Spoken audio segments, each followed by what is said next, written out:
Et voilà, ça a commencé, Baruch Hashem, ça enregistre. Donc, il y a Jackie qui est en direct avec nous. Baruch Hashem. On va, ce soir, c'est habituellement le retour réservé aux femmes, mais on a étendu un petit peu l'effectif parce qu'on voulait en même temps célébrer et rappeler la mémoire de ma tante, de notre tante, Sarah Batouza, qui est partie comme ce soir et qui était une femme absolument incroyable, qui a beaucoup compté pour tous ceux qui l'ont connue. Et c'est la raison pour laquelle j'ai voulu justement que ce cours soit aussi un cours où on peut s'associer la famille et tous ceux qui ont la chance de la connaître. Alors, d'abord, voilà, Baruch Hashem, j'ai mis la VMC. Vous avez remarqué quand même, parce que ça ne se voit pas, c'est discret, mais il y a une nouvelle VMC qui vient d'être installée dans les plafonds et qui permet un renouvellement d'air. Donc, Baruch Hashem, au niveau sanitaire, les règles sont respectées, même si ça en déplaît à certains. Mais c'est comme ça. Alors, donc, merci Hashem, ce soir, les paroles de Torah sont Leilou Nishmat de Sarah Bat Louisa, Dehi Nafshat Serura Bitsua Haim Vegan Eden. Alors, on va faire une petite introduction pour ceux qui ont peut-être entendu déjà l'introduction, qu'ils m'excusent parce que je pense que, étant donné que nous avons déjà commencé le sujet et qu'il y a certaines personnes qui n'étaient pas présentes, la semaine dernière, on a eu quelques difficultés à faire le cours, donc on s'était engagé, Benny Neder, à reprendre un petit peu la notion de la semaine dernière pour que nous puissions repartir. Alors, on ne dit pas de la faute de qui, hein, j'ai désigné personne, mais merci Hachem, on va essayer de reprendre un petit peu les données, faire une introduction. Cette introduction va être, je pense, importante et indispensable pour pouvoir comprendre le reste. Alors, on a intitulé le cours, on l'a intitulé « La gestion des pensées ». Alors, d'abord, la première chose, c'est que avant de rentrer dans le sujet, on a besoin de faire une petite introduction. Vous savez que, par exemple, pour ceux qui ont fait de la physique, qu'il existe ce qu'on appelle des tableaux d'analogie. C'est-à-dire qu'on s'aperçoit qu'en fait, en physique, que l'on parle de la mécanique des fluides, qu'on parle de l'électricité, qu'on parle de la mécanique, qu'on parle de la mécanique quantique, qu'on parle de n'importe quel domaine de la physique, eh bien, on va s'apercevoir qu'il y a ce qu'on appelle des analogies. Très simplement, on ne va pas rentrer dans un cours de physique, l'analogie, par exemple, qu'il y a entre le débit d'un tuyau d'arrosage et l'intensité électrique, eh bien, est exactement en fait similaire. Simplement, l'un, c'est dans le domaine électrique et l'autre est dans le domaine purement des fluides. Lorsqu'on va parler, par exemple, de la pression, pour prendre l'analogie, par exemple, entre l'électricité et la mécanique des fluides, pour reprendre, soyez gentils de mettre sous silence vos portables. Pour parler, par exemple, de la pression des fluides, eh bien, on parle aussi de tension aux bornes d'un générateur. Et à chaque fois, on va trouver, en fait, vous avez un tableau avec des analogies et vous allez remarquer que vous avez toujours les mêmes concepts, mais qui sont exprimés différemment en fonction des domaines dans lesquels ils s'expriment. Et donc, on a ce qu'on appelle des analogies. Alors, pourquoi je vous dis ça? Parce qu'en fait, le monde dans lequel on vit est géré suivant un principe. C'est qu'il y a toujours les mêmes règles, mais qui prennent des configurations différentes en fonction des domaines dans lesquels elles se réalisent. Ce qui fait qu'on pourrait, on va dire, résumer le monde, on pourrait résumer la vie en très peu de principes. Simplement, il faut comprendre comment ça fonctionne, quel est le point commun, quelle est la base qui sous-tend ces analogies, et du coup, on arrive à comprendre. Eh bien, ces analogies ne sont pas uniquement dans le monde de la matière, mais elles sont aussi entre le monde de la matière et le monde de la spiritualité. Et pourquoi c'est important de savoir? Parce que ça va nous permettre de pouvoir comprendre des notions qui ne sont pas de notre monde, des notions qu'on appelle spirituelles, qui sont très difficiles à percevoir pour l'esprit humain que nous sommes, pour nos yeux physiologiques, pour nos oreilles, pour notre cerveau. On a du mal à percevoir des notions qui sont infinies, des notions qui sont abstraites. Et Akadosh Baruch Hu nous a donné à l'intérieur de ce monde les possibilités de pouvoir, à travers la compréhension du monde matériel, pouvoir exactement transposer cette connaissance et cette expertise pour pouvoir comprendre le monde spirituel. Je me souviens, il y a quelques années, je ne vous dis pas depuis combien de temps, le premier cours que nous avons eu en psychologie, alors on était des étudiants axés sur la physiologie, on apprenait l'anatomie, la physiologie humaine, les trucs, etc., les pathologies, on était dans la chair, dans la viande, du matin jusqu'au soir. Et il fallait présenter à ces étudiants qui étaient très pragmatiques, très à cheval sur l'exactitude anatomique et comment dire, scientifique, il fallait leur présenter la psychologie. Et je crois que c'est le seul cours dont je me souviens, parce qu'il m'avait marqué, il avait été fait d'une manière incroyable, même tout le monde s'en souvient. Elle avait marqué au tableau, cette professeure, je ne me souviens même plus de son nom, avait marqué au tableau les deux lettres grecques, psi et phi. D'accord ? Et elle nous avait dit, voilà les deux lettres qu'on utilise, elle les avait mis en parallèle pour définir le côté physiologique, humain, matériel, physique, c'est la lettre phi, et le psi, la lettre psi, qui représente le domaine qu'on appelle spirituel ou psychologique, en tout cas le domaine abstrait de la psychologie.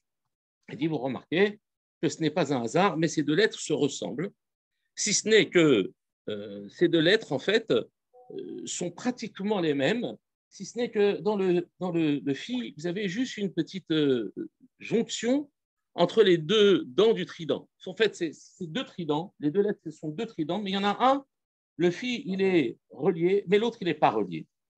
Et elle nous avait dit, en fait, c'est exactement parallèle. Nous avons exactement le même phénomène dans le domaine psychologique que dans le domaine physique. Et qu'est-ce que ça nous apprend ? Ça nous apprend que si, par exemple, on a appris à traiter les fractures, si on a appris à comprendre comment l'os se consolide, comment le système physiologique s'adapte au dérangement qu'il subit, eh bien, il faut savoir que dans le psychologique, c'est exactement la même chose. On parle de consolidation psychologique, on parle de cicatrisation, on parle de tas de choses. Pourquoi ? Parce qu'on est exactement dans la même analogie. Et ça, à l'époque, je n'avais pas fait l'analogie avec le Tzidkat Hatzadik, que j'espère, avec l'aide de Dieu, pouvoir au moins vous exposer en partie sur le domaine de la pensée.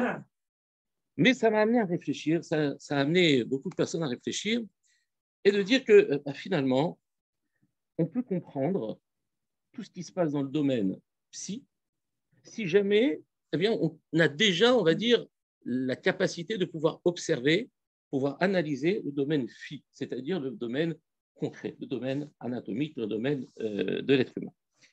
Et il s'avère que c'est exactement ce que les Khamim utilisent. Ils nous disent que de la même manière que dans le monde, comment dire, on va appeler concret, mais c'est une erreur, dans le monde concret, c'est-à-dire le monde de la matière, le monde qu'on appelle palpable, eh bien, il y a des tas de phénomènes. Il existe, par exemple, le principe du contenant et du contenu. Il existe le principe du volume. Il existe le principe du temps, de l'espace. Il existe toute cette notion, toutes ces notions sont à l'intérieur du monde de la matière. Eh bien, il existe exactement les mêmes notions dans le domaine de la spiritualité.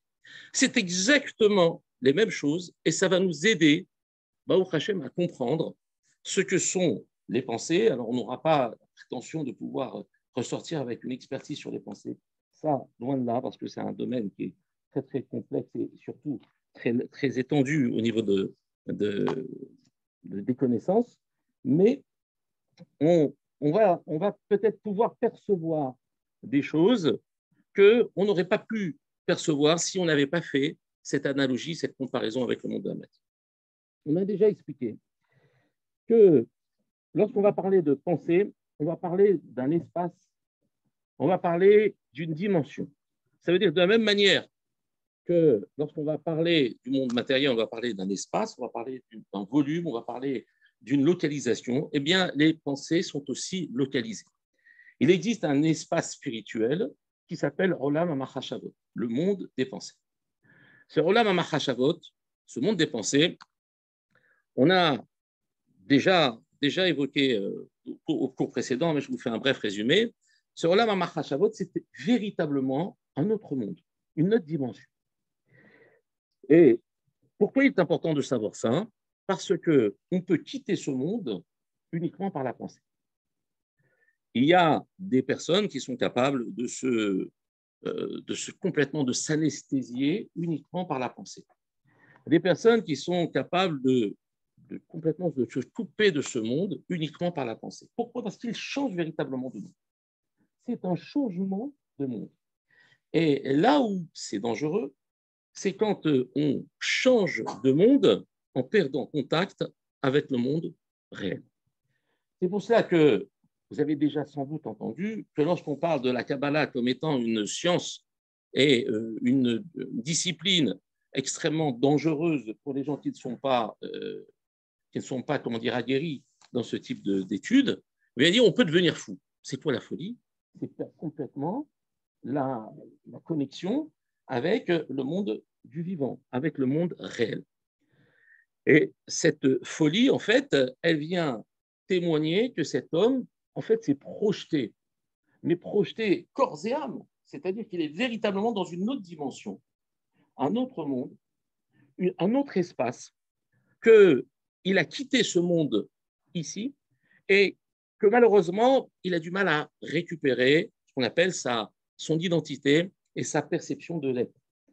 Et en psychiatrie, lorsque on était en stage de psychiatrie, on nous apprenait qu'en fait, le seul rôle qu'on avait, nous, c'est de rappeler à ces personnes qu'ils ont un corps, en les stimulant au niveau corporel pour juste se rappeler qu'ils ne sont pas qu'un seul esprit et que leur corps, en fait, il est normalement le support des pensées. Si jamais c'est les pensées qui transportent le corps dans le monde de la pensée, c'est fini. Ils ont perdu contact avec le monde du rêve. Qu'est-ce qu'il faut? Il faut leur rappeler qu'ils ont un corps et on va les stimuler à travers des exercices, en leur faisant prendre conscience de leur corps, en les mettant dans des bains qui sont ou froids ou chauds. On essaye de les stimuler, de leur faire prendre conscience qu'ils ont un corps. Et ça, c'est très important parce que justement, ça nous aide à comprendre qu'on peut véritablement changer de monde. On peut être dans le monde des Mahashabbat. D'où l'intérêt de savoir comment situer les pensées et surtout quelle est la source de ces pensées. Si j'arrive à savoir qu'est-ce qui est la source de ces pensées, je peux déjà, ce qu'on appelle, contrôler le débit de ces pensées. Je peux éventuellement jouer sur le diaphragme qui me permet de faire rentrer ou faire sortir ces pensées. La deuxième chose, c'est que si on a défini l'espace des pensées comme un espace, ça veut dire qu'en fait, on va avoir une sorte de limite, c'est-à-dire de volume. Et dans ce volume, on va pouvoir faire rentrer les pensées ou les faire sortir.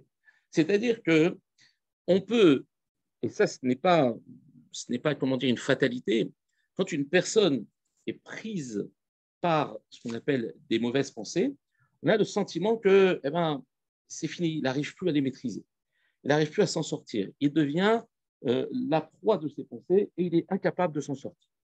Alors les familles disent non, on a un principe que les bonnes pensées repoussent les mauvaises. Pourquoi?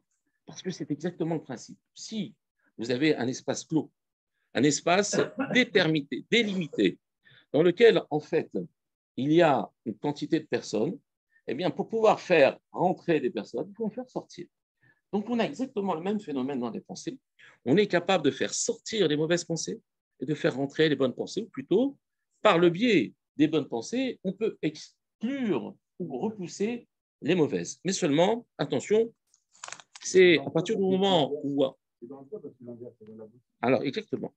Mais pourquoi justement? Parce que dans le cas où on fait rentrer et sortir, on crée ce qu'on appelle une déhiscence dans ce monde. Et à ce moment-là, en fait, tout peut s'inverser. Ça peut rentrer, ça peut sortir. En fait, il faudrait un système de valves qui fasse sortir les mauvaises et n'autoriser qu'à faire rentrer les bonnes. Alors, on n'a pas la prétention de faire ça ce soir, mais au moins de comprendre avec, moi, ce que je vous dis, c'est uniquement à travers les écrits de nos Chachamim. Et donc, on va essayer avec l'aide de Dieu de déchiffrer ce soir le Habit Sadok à Cohen Miloud. Avant cela, avant d'en arriver aux pensées, il y a une notion très, très intéressante qui va nous aider à comprendre tout ça. Il existe en fait 3 périodes dans la vie d'un homme, d'une femme.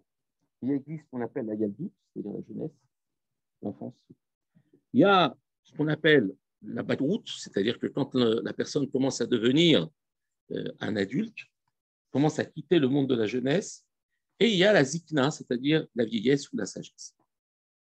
Et ces 3 étapes sont illustrées par les 3 livres de Shlomo Ameler à la Vacha. Shlomo Ameler, il a écrit 3 livres, en tout cas les 3 livres qu'on connaît de lui. Il a sans doute fait d'autres écrits, mais je ne sais pas s'ils n'ont pas été publiés. Mais en tout cas, il y a 3 livres.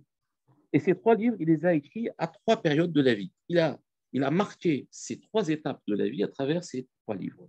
Le premier qu'il a écrit, parce que Shlomo Ameler est devenu roi à l'âge de 12 ans. Donc vous imaginez la sagesse de Shlomo Ameler, c'est qu'à l'âge de 12 ans, il était capable de régner sur tout le peuple d'Israël, et pas uniquement par héritage paternel, parce que David Ameler est parti à l'âge de 70 ans et a laissé Shlomo Ameler, selon la promesse qu'il avait faite à sa mère Bathsheba, qu'il prendrait la succession de son royaume. Mais eh bien, Shlomo Ameler, il a régné et il avait les capacités de régner. Et il a demandé à Kadosh Baruch Hu, dans son humilité, il a demandé à Kadosh Baruch Hu, il dit, je t'en supplie, mon cher, donne-moi cette sagesse pour juger mon peuple. Et Kadosh Baruch Hu lui a apparu en rêve et il lui a dit, qu'est-ce que tu veux? Est-ce que tu veux la richesse? Est-ce que tu veux la puissance? Est-ce que tu veux la sagesse? Qu'est-ce que tu veux? Je te donne. Il lui a dit, je ne veux rien de tout ça. Je veux juste la sagesse. Je veux pouvoir juger mon peuple de manière juste et équitable. Et donc, je veux que tu me donnes cette sagesse. Akadosh Baruch Hu lui a dit, eh bien, puisque tu m'as demandé la sagesse et pas le reste, eh bien, je vais te donner aussi le reste. Et Shlomo Ameler est devenu l'homme le plus puissant du monde. Quand je dis du monde, c'est-à-dire aussi bien de ce monde-là que du monde de l'au-delà. Même l'au-delà, dans le monde de l'au-delà, les malachim étaient à son service. Shlomo Ameler, c'était le roi du monde supérieur, je dis bien du monde supérieur et du monde inférieur. Shlomo Ameler, c'était une dimension incroyable. Et à l'âge de 12 ans, il était déjà roi. Il s'est réveillé après ce rêve où il avait demandé la sagesse à Kadosh Baruch Hu, et d'un seul coup, il s'est aperçu qu'il entendait parler la nature. Et il comprenait les oiseaux, comprenait les animaux, les insectes, les plantes. Et il devenait en fait en osmose, mais il était en fait sorti du monde. Il avait une vision panoramique du monde qui lui permettait de non seulement comprendre le monde, mais entendre le monde, au sens propre du terme. Et on raconte des tas d'histoires qui ne sont pas des fables, de Shlomo Ameler qui discutait et qui parlait avec la nature. Il y a plusieurs histoires de cela, notamment lorsqu'il a parlé avec cette abeille, qui est venue l'aider à différencier entre les 1000 roses que la reine de Saba avait données à Shlomo Ameler. Mais on m'a dit que tu étais un homme sage. J'ai fait tout ce voyage pour voir jusqu'où allait ta sagesse. Et elle lui a donné 1000 roses dans lesquelles il y avait une seule rose qui était vraie et toutes les autres étaient fausses. Mais elles étaient tellement bien faites que l'œil humain n'était pas capable de faire la différence entre les fausses et la vraie. Il dit, si moi je ne suis pas capable de le faire, je vais demander à l'abeille. Il a appelé une abeille et lui a dit, tu peux me rendre un service. De là, on apprend que cette expression, on a toujours besoin d'un plus petit que soi. Eh bien, ça vient de cette c'est qu'il a appelé une abeille. Il lui a dit, Butine, toi, tu es faite pour reconnaître la vraie rose des fausses. Butine, la fleur en question. Elle s'est posée, il l'a sortie du bouquet, il lui a dit, c'est celle-là. Et là, la reine de Saba l'a éprouvé à travers différentes comme ça épreuves et tests. Mais Shlomo Ameler en est sorti toujours victorieux. Et ça, on est au début dans la Yaldout, dans la jeunesse de Shlomo Ameler. Et le premier livre qu'il a écrit dans sa jeunesse, c'est quoi? Shir HaShirim, Kodesh à Kodashim. Il l'a écrit quand il était adolescent. Quand aujourd'hui, les adolescents, on a du mal à leur faire entendre uniquement de savoir comment il faut traverser la route et qu'il faut faire attention en prenant le métro. Et Shlomo Ameler écrivait le Shir HaShirim, un livre tellement intense, tellement profond, premier livre de sa vie, que les Chachamim ont voulu l'enterrer, ce livre, parce qu'ils n'avaient pas la capacité de comprendre. Ce livre laissait penser que dans le Shir HaShirim, en fait, il y avait des allusions de rapprochement entre l'homme et la femme qui pouvaient avoir des connotations, on dirait, érotiques, alors qu'il n'en est rien. C'était quelque chose de tellement élevé que les Chachamim avaient du mal à saisir. Le Shir HaShirim, il est quoi? Il est l'expression d'un amour.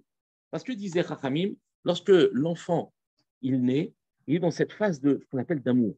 C'est-à-dire dans cette phase où l'amour en fait est représenté par cette grandeur, comme une grandeur qui n'a pas de limite. Alors on est dans cette dimension d'amour, on aime, on expérimente tout, on cherche ses propres limites, on va à droite, on va à gauche, on essaye de savoir jusqu'où on est capable, on dépasse ses propres limites. Ça, c'est la jeunesse, on aime tout. On est capable de tout expérimenter. Simplement, à un moment donné, il faut arriver, on appelle dans la guédera, c'est-à-dire il va falloir mettre des limites à cet amour. Il va falloir maintenant l'encadrer. Et ce qui l'encadre, c'est quoi? C'est cette adolescence ou cette, on va dire, cette mise en forme de l'adulte à travers l'étude de la Torah. Lorsque la Torah est étudiée, elle va dire à l'homme ce qu'il faut faire et ce qu'il ne faut pas faire. C'est pour ça que l'on dira que la Torah est ce qu'on appelle Midat Hadin, c'est la rigueur. Et ça, à la période de cette rigueur, il va écrire le livre Michelet. Michelet, ce sont les proverbes. Les proverbes, c'est, disent les Chachamim, c'est un concentré de manière totalement allégorique, c'est un concentré de toutes les mitzvot de la Torah. Donc en fait, c'est comme si Shlomo Ameler avait traduit la Torah sous une forme différente, en y injectant à l'intérieur de des notions, des allusions à toutes les mitzvot de la Torah, correspond au deuxième livre de sa vie, qui s'appelle Michelet. Troisième livre de sa vie, ça va être Kohelet.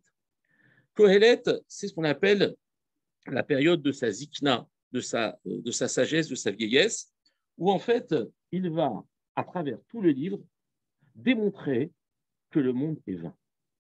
En fait, il est passé d'abord par un amour inconsidéré avec Akadosh Baruch Hu, une recherche, une quête de tout. On dit que Shlomo Ameler a tout expérimenté. Il avait 1000 femmes, 700 femmes et 300 concubines. Il avait tout l'or du monde. Il avait toute la richesse. Il avait tous les pouvoirs. Il pouvait commander les mondes supérieurs comme les mondes inférieurs. Et finalement, il en est arrivé à la fin de sa vie, qui s'appelle Kohelet, où là, il dit Havel Havelim Kol Haveli. Tout est vanité. Voilà, moi, je peux dire que tout est vanité parce que j'ai tout expérimenté. Quand un pauvre vous dit ah, l'argent, c'est pas bien, ben, c'est parce qu'il n'en a pas.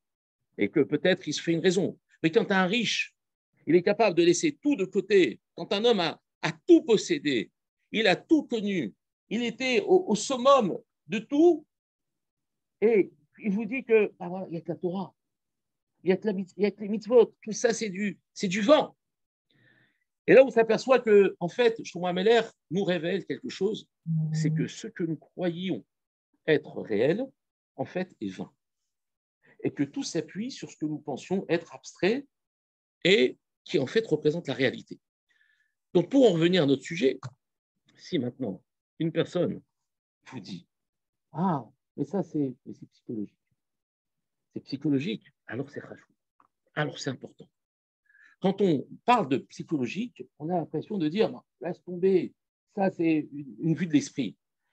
Les douleurs qui sont physiques, qui sont ressenties, les souffrances qui sont physiques, ça, c'est du concret. Ça, il faut les considérer. Mais quelqu'un qui souffre intérieurement, psychologiquement, ces douleurs, c'est que finalement le reflet d'une souffrance, mais qui en fait n'a pas d'authenticité. Et là, on inverse complètement la notion. Et on dit c'est le contraire. C'est une grossière erreur de penser que le monde qu'on appelle de la psychologie, le monde des pensées, ou le monde de la spiritualité est quelque chose d'inexistant. C'est la réalité. Et tout ce que nous voyons n'est que, en fait, un exemple, une sorte d'extrait de cristallisation de ce monde spirituel auquel on n'a absolument aucun accès, si ce n'est par les représentations que Dieu nous en donne. Ce qui fait qu'en fait, ce monde n'est que l'exemple du vrai monde. Et lorsqu'on va parler, par exemple, dans la Torah, de la main de Dieu, certains diront c'est un anthropomorphisme. En fait, Dieu n'a pas de main, Dieu n'a pas de corps, Dieu n'a pas de pied, Dieu n'a pas d'yeux, n'a pas d'oreille, il n'a pas de bouche. Dieu, il est immatériel. Et donc, tout ça, c'est juste pour faire comprendre à l'homme la notion de la main. Les Khamim lui répondent, non, c'est faux, tu te trompes. C'est toi qui as la fausse main. Dieu, il a la vraie main. Simplement, la vraie main, elle n'est pas dans le monde physique. Le monde physique, il te sert à comprendre ce qu'est une main. C'est-à-dire, quelle est la vraie main? Mais toi, c'est une fausse que tu as. La vraie main, c'est Akadosh Baruch Hu, pour que si la Torah est émette, elle ne peut pas faire d'exagération, la Torah. Elle ne peut pas faire d'allusion, elle ne peut pas faire zahma pour pouvoir comprendre. Alors, je vais dire à l'homme que Dieu, il a une main. Non. L'anthropomorphisme n'est pas une réalité. La réalité, c'est que c'est Dieu qui a les yeux, c'est Dieu qui a les oreilles. On n'a que des imitations. Mais on arrive à comprendre ce que ça veut dire entendre, parce que Dieu nous a créé cette dimension d'audition.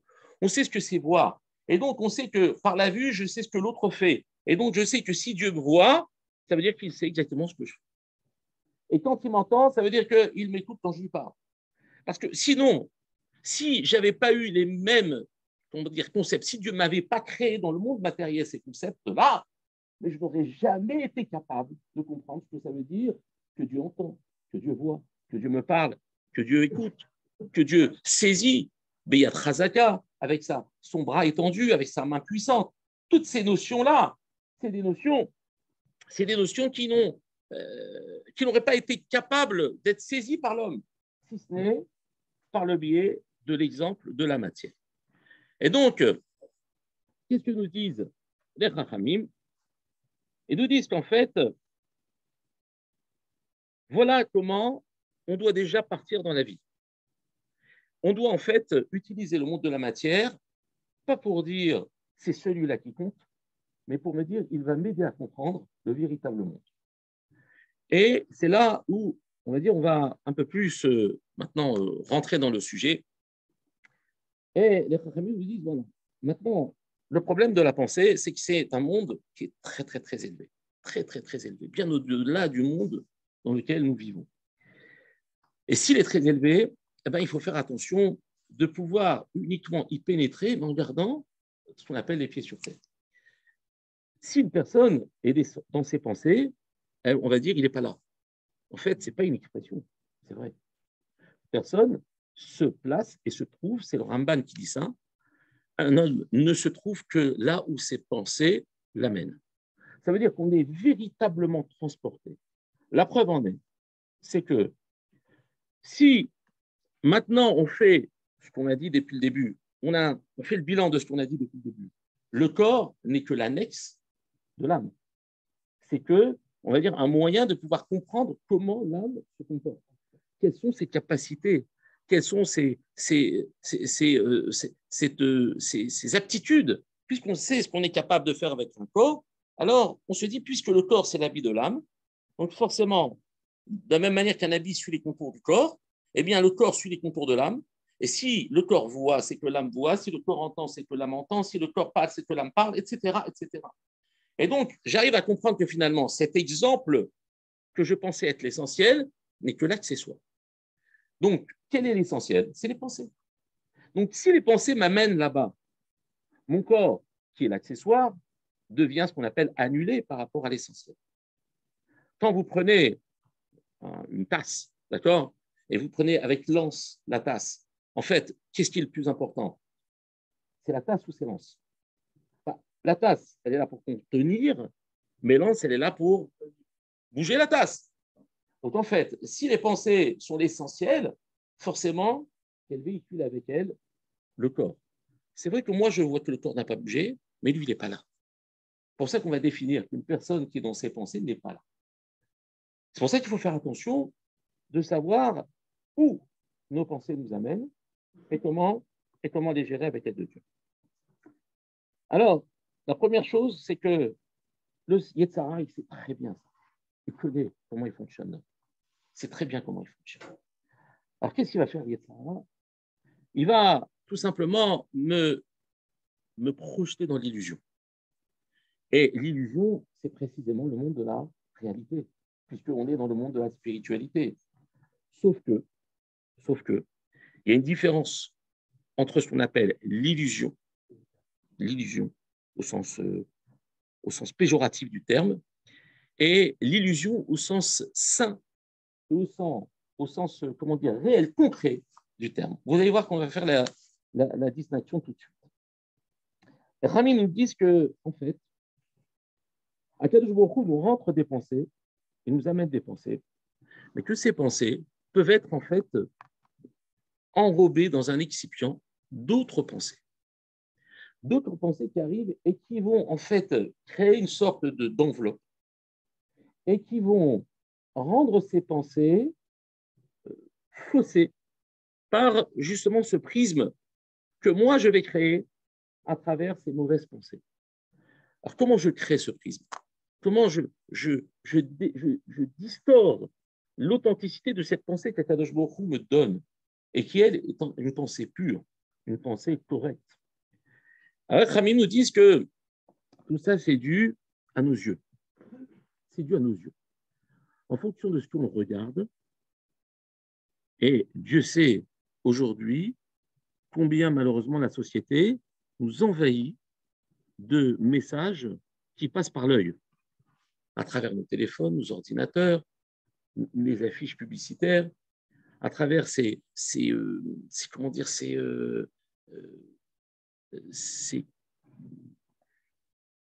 comment exprimer ces concepts qu'on invente, qu'on met sous forme, et par exemple, on va dire à une personne, si tu fais ça, tu vas être heureux. En fait, si tu fais ça, ça veut dire qu'on lui montre des images du bonheur, et lui dit, avec ça, tu vas devenir un homme heureux. Mais en fait, en vérité, on ne lui montre que de l'illusion. Et cette illusion, en fait, elle va venir créer une sorte d'enveloppe, une enveloppe qui va malheureusement complètement briser la réalité de ce qu'Akadosh Baruch Hu me donne. Ça s'appelle le rêve. Mais le rêve peut être aussi prophétique. On l'a vu avec Yaakov, que lorsqu'il s'est, la première fois de sa vie où il a rêvé, c'était lorsqu'il a rêvé que de cette échelle qui liait le ciel et la terre, et vous voyez des anges monter et descendre. Dans ce rêve de l'échelle, il s'est réveillé, il dit, il y avait Dieu dans ce monde, moi je ne savais pas. J'ai entendu quelque chose de magnifique, je ne sais plus au nom de qui, c'est, j'ai oublié le nom du Rav, ça va me revenir avec l'aide de Dieu. Il dit, Anochi lo yadati, si j'avais Dieu dans cet endroit-là, c'est pas parce que je ne le savais pas, c'est parce que le Anochi, c'est-à-dire mon égocentrisme, mon Anochiout, mon moi, lo yadati, je n'ai pas tenu compte. Donc, ça veut dire quoi? Ça veut dire que si j'ai pu faire de mon rêve quelque chose de réel, parce que c'était une vision réelle, ce n'était pas une vue de l'esprit, ce n'était pas un fantasme, c'était une prophétie. Dieu lui a parlé dans ce rêve. Ça veut dire que même dans le monde de l'irréel, en fait, Yaakov l'a rendu réel. Pourquoi il l'a rendu réel? Parce que Anochi, lui, qui s'appelle Anochi, c'est-à-dire moi, le Yadarti, je n'ai pas tenu. Et qu'est-ce qui fait que le moi s'enfle et empêche justement de percevoir et de pouvoir maîtriser ses pensées? C'est ce qu'on appelle la tava, c'est l'envie. La tava, elle vient en fait de cette recherche de consolidation du moi, mais du mauvais moi, pas du vrai moi. Parce que le vrai moi, c'est quoi? C'est l'aneshama. Le faux moi, c'est mon moi physique, puisqu'on a dit que le physique, c'est l'accessoire du monde spirituel. Et donc, qu'est-ce que je recherche, moi, par la tava? Parce que vous entendez beaucoup de personnes, à part des personnes qui ont été capables de sortir de leur Yetzer Hara, vous dire, oh, qu'est-ce que j'ai envie maintenant de faire une page de Gemara? J'en peux plus, là, je suis au bord de la dépression. La personne, elle va vous dire, j'ai envie de manger, j'ai envie de prendre des vacances, j'ai envie de faire plaisir, il a envie des tas de choses qui concernent quoi? Son moi, mais l'autre moi, celui qui n'est pas lui, qui n'est juste que le reflet, qui lui permet en fait de savoir comment est son vrai moi. Apprendre de son moi physique, de la même manière qu'il existe des envies dans le monde physique, il existe des envies dans le monde de la spiritualité. De la même manière que quand tu ne manges pas, tu as faim, et quand tu as faim, tu es faible, eh bien, la Neshama, elle a envie de Torah, elle a envie de mitzvot, tu ne lui en donnes pas, elle est affamée, elle est affaiblie. Ce qui fait qu'il va y avoir un différentiel entre le moi physique, je peux être en super forme, mais je peux être en agonisant spirituel. Et c'est ça, c'est de là qu'on doit apprendre comment on fonctionne. Les Chachamim sont capables, en voyant une personne, de dire s'il est mort spirituellement ou s'il est vivant.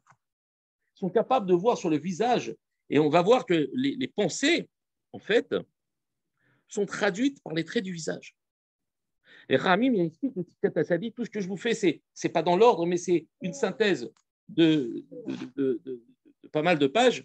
Les Chachamim disent que les pensées, en fait, le visage, il est le reflet des pensées. Quand on dit que panim, ça veut dire la face, ça veut dire le visage, ça veut dire pnimi, ça veut dire aussi intérieur. C'est comme si, en fait, c'était le miroir de l'intériorité.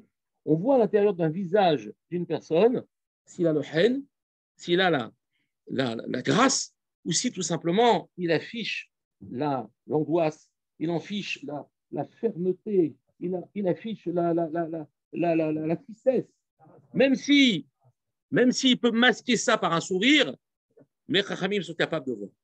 Le visage trahit et traduit l'expression d'un échange. Donc, comment on va faire? Si jamais je sais que quoi? Si je sais que les pensées qu'Akadosh Baruch Hu me donne, parce qu'on peut tous être des prophètes, on peut tous connaître tout avec précision, non seulement du présent, mais aussi du futur. On est capable de savoir le futur. On est capable de se connecter avec Akadosh Baruch Hu, mais qu'est-ce qui nous en empêche? Ces mauvaises pensées. Ces mauvaises pensées qui sont en fait créées par nos tavot, c'est-à-dire nos envies, qui viennent en fait épaissir notre dimension matérielle et devenir un écran occultant.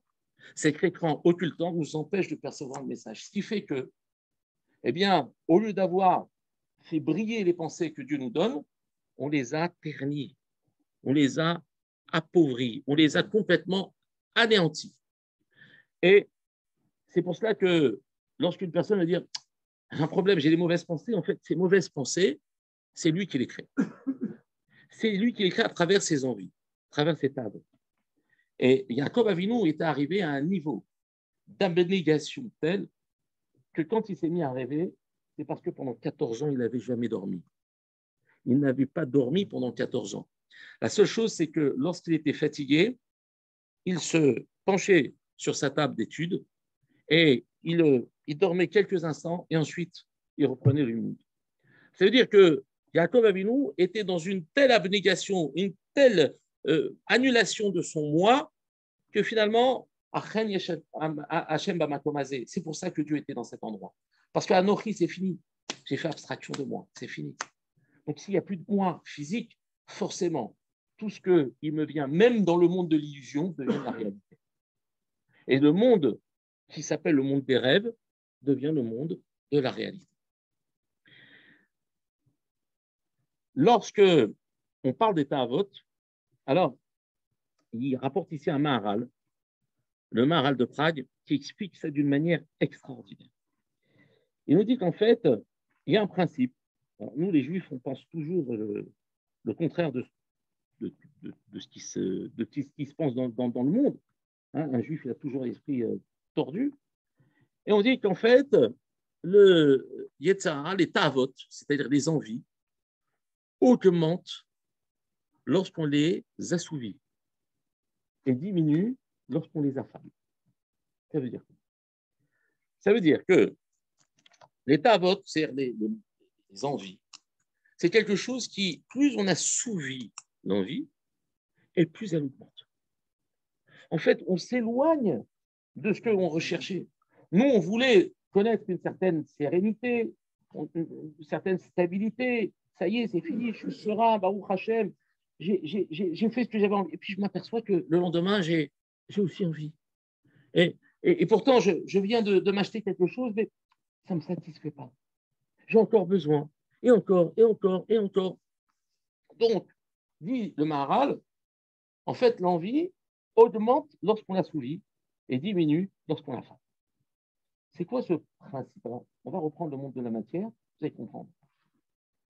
Et vous allez en fait tout de suite comprendre que ce phénomène qu'on a du mal à percevoir parce qu'il est dire, du domaine spirituel est parfaitement représenté dans ce monde. Le Yetzer Hara, lui, il cherche quoi? Il cherche un endroit où se poser. Donc, il lui faut un espace. D'accord? Il faut un espace. Un espace, c'est-à-dire un lieu vide. Si une personne a envie, ça veut dire que quoi? Elle vient finalement, à travers l'expression de son envie, avouer qu'il lui manque quelque chose. Aïe. Il vient d'avouer qu'il a un espace vide. Le Yetzer Hara, il dit, tu es mon homme. Je vais venir, attends-moi. Et donc le Yetzer Hara, il arrive dans l'espace que l'homme a révélé à travers son envie. Imaginez, pour comprendre cette notion, vous vous promenez dans une rue commerçante. On va prendre la rue du commerce. Il y a des magasins partout. Vous marchez un pas lent, un pas, voilà, nonchalant, et puis vous vous arrêtez devant une vitrine. Et là, immédiatement, vous regardez la vitrine, et le vendeur qui est là depuis ce matin, qui n'a pas dérouillé, il voit qu'il y a quelqu'un qui regarde la vitrine. Celui-là, je vais l'attraper. S'il regarde la vitrine, c'est qu'il a besoin de quelque chose. Il a envie de quelque chose. Et donc, le vendeur, il va se lever de son comptoir. Monsieur, puis-je vous aider? Madame, puis-je vous aider? Qu'est-ce que vous recherchez? Et là, d'un seul coup, il va se greffer sur ce sentiment, on va dire, de manque, sur ce sentiment d'absence, sur ce sentiment de vide. Le Yetzer Hara, qu'est-ce qu'il va faire? Ben, c'est la même chose. Si une personne ralentit dans sa vie pour se poser des questions sur ce qui lui manque, le Yetzer Hara, il va dire, j'arrive, c'est bon. Mais si vous passez dans la même rue du commerce, parce que vous allez prendre un métro et que vous marchez comme ça rapidement avec votre sacoche à la main, vous avez un objectif, personne ne sortira de son magasin pour vous demander d'acheter. Pourquoi? Parce que vous n'êtes pas une personne intéressante. Vous n'avez pas montré que vous aviez besoin ni envie de quoi que ce soit. Et donc, qu'est-ce que moi, je vais vous demander quoi que ce soit? Je vous laisse passer, je ne vous remarque même pas. Donc, en fait, disait Ramim, si une personne s'attarde sur son moi, alors il réveille le Yetzer Hara qui arrive et qui lui dit, qu'est-ce que je peux faire pour toi? Et c'est là où commence ce qu'on appelle l'ouverture aux mauvaises pensées, c'est-à-dire au ta'avot, c'est-à-dire cet espace libre dans lequel en fait va se greffer le Yetzer Hara. Disait Chachamim, une seule solution, c'est finalement de se plonger dans l'étude de la Torah, dans la pratique des mitzvot. À travers cette Torah, elle est par définition celle qui me donne ce qu'on appelle une circonscription de ma vie. À partir du moment où j'ai une circonscription de ma vie, c'est comme si en fait elle me taillait un costard sur les yeux. Elle me dit voilà ce que tu veux, voilà ce que tu dois, voilà ce que tu es. Et voilà ce qu'il ne faut pas faire, voilà ce qu'il faut faire. Mais je n'intéresse pas le Yetzer Hara dans ce cas-là. Parce que je ne laisse pas d'espace entre ce que la Torah me taille comme costume et ce que je suis véritablement.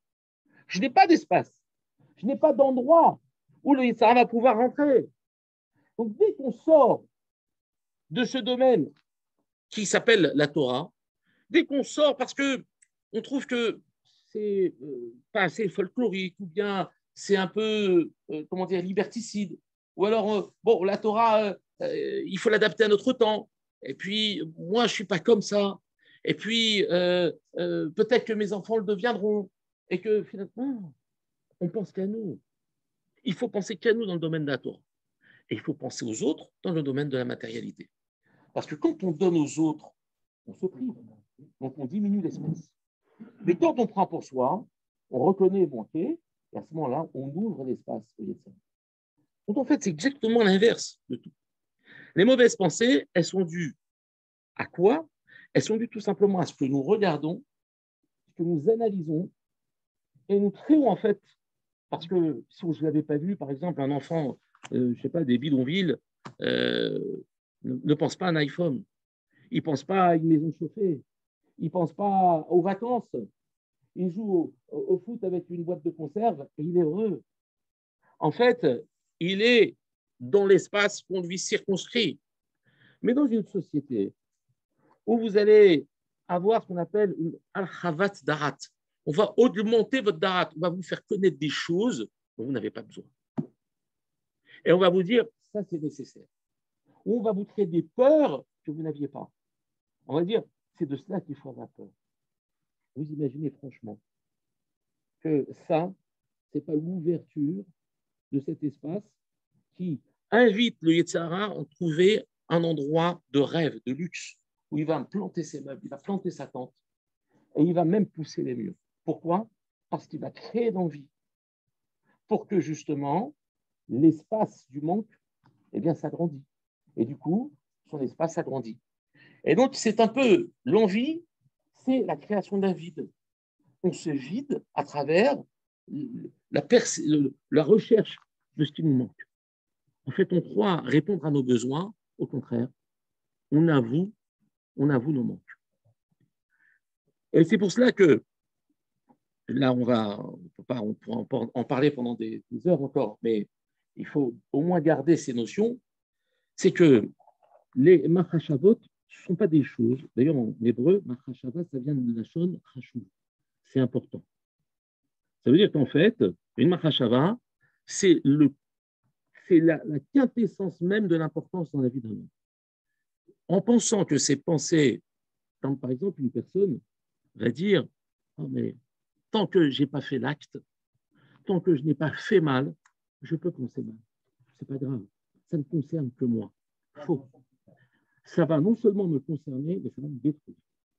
Parce que le Rambam, il dit que les mauvaises pensées, Yorim Rahim Kashim, les mauvaises pensées sont plus dures que les mauvais actes. Pourquoi? Parce qu'elles touchent à un monde qui est en fait l'essence même, la centralité de l'être humain.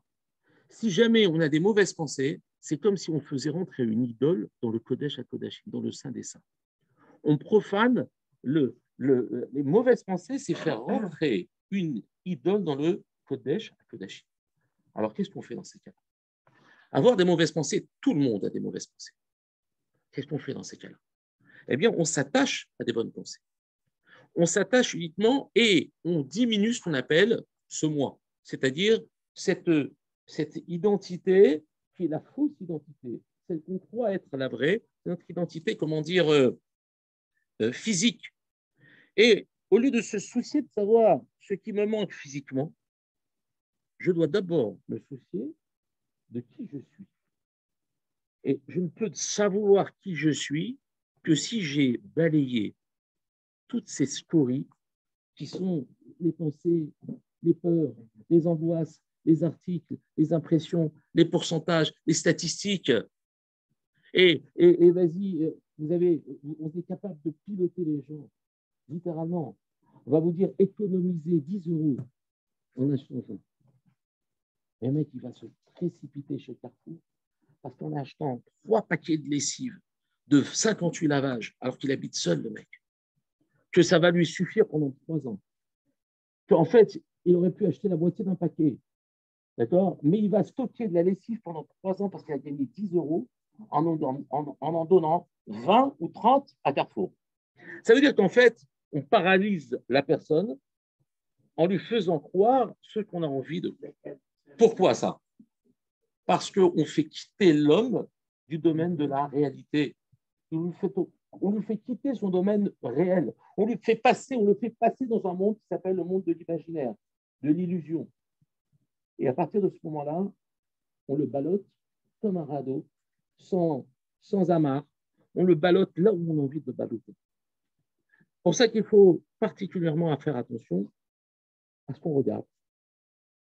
C'est véritablement un résumé très, très, très succinct, mais c'est peut-être, Azrat Hashem, la possibilité de démarrer une réflexion une réflexion sur ce qu'est la pensée et les dégâts que ça peut causer, et surtout comment, en fait, la réparer. Parce que de la même manière qu'il y a la possibilité d'apporter à son corps, il y a la possibilité d'apporter à son esprit. La possibilité de faire sortir d'un espace, il est capable de faire rentrer dans un espace. Eh bien, cette valve dont on parlait tout à l'heure, c'est-à-dire cette capacité de faire rentrer uniquement ce qui est bon et de faire sortir ce qui est mauvais, eh bien, c'est uniquement à travers la Torah. Parce que il n'y a pas autre chose, je dis bien autre chose. Et quand je dis ça, je peux vous garantir que c'est émettre la mytho. Il n'y a pas autre chose que la Torah pour savoir ce qui est vrai et ce qui est faux, ce qui est bon et ce qui est mauvais. Rien, personne n'est capable, à part la Torah et nos Chachamim, de nous dire quelle est la route que l'on doit emprunter. Quel est le bon ou le mauvais chemin? Qu'est-ce qui est bon, qu'est-ce qui est mauvais pour moi? Si les Chachamim me disent il faut faire ça et que 3 milliards de personnes me disent il ne faut pas le faire, on ne va pas selon la majorité. Pourtant, et ça c'est en guise de conclusion, normalement, on devrait aller sur la majorité. Dans nos décisions à l'Afrique, on dit que c'est la majorité qui l'emporte. Alors, si nous sommes 15 millions tout au plus dans le monde de juifs qui pensons quelque chose et qu'il y a 6 milliards d'individus qui pensent le contraire, on devrait aller du côté de ces 6 milliards d'individus. Il faut capituler, nous ne sommes que 15 millions. On a posé un jour cette question à Rav Elchanan Wasserman. On lui a dit, vous, chez vous les Juifs, vous statuez selon la majorité. Pourquoi vous n'allez pas du côté des nations? Pourquoi vous n'allez pas du côté des nations? Pourquoi vous, finalement, vous ne capitulez pas et vous dites que voilà, vous vous battez dans le vent? Il y a 6 milliards de personnes qui pensent au contraire de vous. Vous n'êtes que 15 millions. Ça va, ça ne s'appelle pas une majorité. C'est carrément inexistant. Il leur a répondu, il a dit, on ne va selon la majorité que quand les deux camps sont dans l'hésitation. Mais quand on est sûr, on ne va pas selon la majorité. Il dit, la preuve en est, c'est que vous prenez votre bus tous les jours pour aller à votre travail. Ça fait 15 ans que vous prenez le bus 281 qui vous amène en bas de votre bureau. Et que vous rencontrez 100 000 personnes qui vous disent, c'est pas le 281, c'est le 317 qu'il faut prendre. Est-ce que vous allez selon ces 100 000 personnes? Non, vous êtes sûr de vous. Ça fait 15 ans que vous le faites. Ça fait 20 ans. Et donc, vous n'allez pas aller du côté des 100 000 personnes pensant que la majorité l'emporte. La majorité, c'est quand moi j'ai un doute, toi tu as un doute, toi tu dis oui, moi je dis non, on va voir combien il y a de non, combien il y a de oui. Avec la majorité, on va pouvoir se forger une idée. Se forger une idée. Mais quand on a la vérité, forcément, qu'aucune nation, aucun nombre, aucun peuple, aucune majorité ne peut l'emporter sur la vérité. Il n'y a que la Torah qui soit capable de me donner la véritable distinction entre le bien et le mal. Et même si je suis quelqu'un d'intelligent, même si je suis quelqu'un de savant, même si j'ai fait mes preuves, je suis inexistant par rapport à ce que me dit la Torah. Et si ces pensées, eh bien, je les considère, si je laisse entrer des mauvaises informations, forcément que ma Torah va paraître fausse, va paraître obsolète, va pas être désuète. Je vais rouvrir ma Torah et dire, maintenant, c'est pas la même chose. On est à une autre époque. Il ne faut pas se tromper de temps. Et donc, les mauvaises pensées, c'est celles qui m'inversent totalement dans la perception du bien et du mal. Donc, c'est complètement coupé net avec tout ce que vous entendez autour de vous, tout ce que vous voyez, et purifier son regard, purifier ses oreilles, purifier toutes les voies d'entrée pour purifier ses pensées, de telle manière que Akadosh Baruch Hu, qui, lui, nous envoie de manière permanente des pensées, soit perçu de manière réelle et authentique. Et les Khamim nous disent qu'une personne qui fait attention à ses envies, qui annule son ani, qui est dans le respect total et dans l'abnégation totale, celui qui protège ses yeux, qui protège ses oreilles, celui qui fait attention à ce qui sort de sa bouche, bien cet homme est capable de voir le futur. Ce n'est pas donné uniquement à une élite de personnes, c'est donné à chacun d'entre nous. Mais parce qu'on est persuadé que c'est inaccessible, alors on se laisse souiller par notre environnement. Je peux vous garantir que souvent, dans la candeur, et on dit que la Torah, la névoie a été laissée aux enfants et aux fous. La Gemara dit ça. Pourquoi aux enfants et aux fous? Que les enfants, ils ne font pas attention à ce qu'ils entendent. Les enfants, ils sont dans leur monde. Les fous, ils ne sont pas attentifs à ce qu'on leur dit. Quelque part, il faut rester un fou puéril, c'est-à-dire arrêter de penser que parce que je sais, alors je suis un grand. Non, parce que je ne sais pas que je deviens. Parce que justement, je ferme mes oreilles, je reste dans cette candeur. Il est has-been, celui-là, il n'a pas de portable, et il regarde ça, tu ne connais pas les nouveaux trucs, et tu n'es pas sur le réseau social. Et Dafka, c'est ça qui nous empêche d'évoluer. Et on devient la proie des mauvaises pensées. Il ratsonne qu'on soit capable, Bezrat Hashem, d'hermétiser totalement notre être à toute cette influence, Bezrat Hashem, de faire en sorte que toutes les pensées que Kadosh Baruch Hu nous introduit, eh bien, nous les percevions avec la plus grande vérité, la plus grande authenticité.